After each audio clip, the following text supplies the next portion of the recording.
Strawn, take one.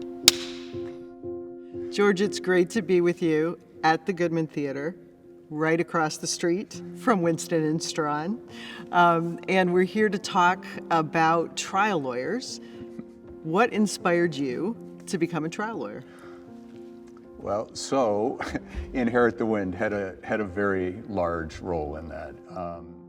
I just got very interested, and I ended up reading a lot about the Scopes trial and seeing the depiction of particularly Clarence Darrow, who is Henry Drummond, as you know, in the play,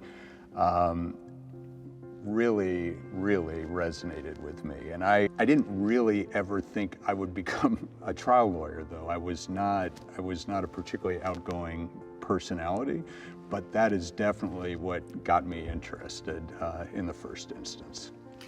What do you think that Clarence Darrow did most effectively in his cross-examination? I think the thing I liked most about Clarence Darrow was, I mean, you have to admire how quick he is on his feet and his ability to respond in the moment. But even more important than that is he was a really courageous guy and had no issue about representing people that everybody hated and going in front of the world as the ally of people like that who deserve a defense. And the ability to do that and the willingness to do that, I just found really admirable. And he did that over and over and over again in his career. Can you talk a little bit about how you think about cross-examination? So I do think about it as storytelling. I think every part of a trial, opening, closing, direct, and cross, is storytelling, because that's the way that we make things understandable to jurors, to judges, to onlookers. And so I think cross is an opportunity, a challenging opportunity, but an opportunity to tell your story in another way. How do you approach crafting a compelling narrative for a trial?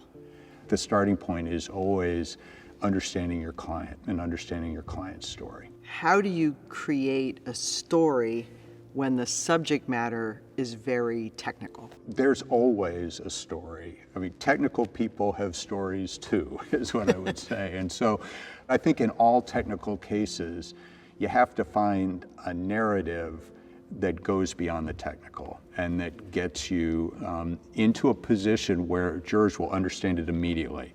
How do you make a person, a client, a witness, relatable to a jury? Well, I think you start by trying to get the jury to look at them not as just a party to the lawsuit, but as somebody who you could run into on the street and who has a life apart from what's going on in the case. There was a witness who was particularly important from our side, and they tried to portray this witness as the consummately evil person. Well, it ends up that this person was a grandparent. This person had lots of friends in the community. This person had a medical background and still tried to help people. And so you got to start with humanizing the witnesses, I think. In trials, just like in theater, you have to be responding to the audience. What do you do to be tracking the reaction of the jury as audience? So I watch.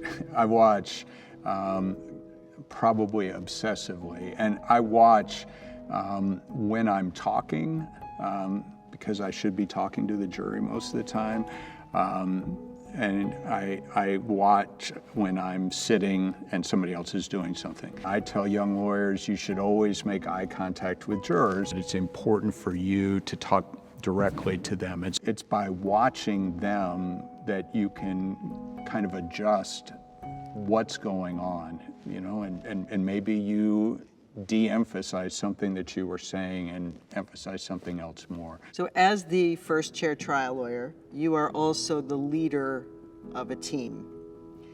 how do you build a collaborative, supportive environment on a trial team? Well, I mean, probably the single most important thing is, I think, to just make clear that every single person there is making a contribution to hopefully the good outcome, but a contribution to the effort. And that could be somebody who's there just to handle logistics, to somebody who's there doing witnesses, and everybody in between. Can you say a little bit more about the experience of being in trial and what you love about it? It's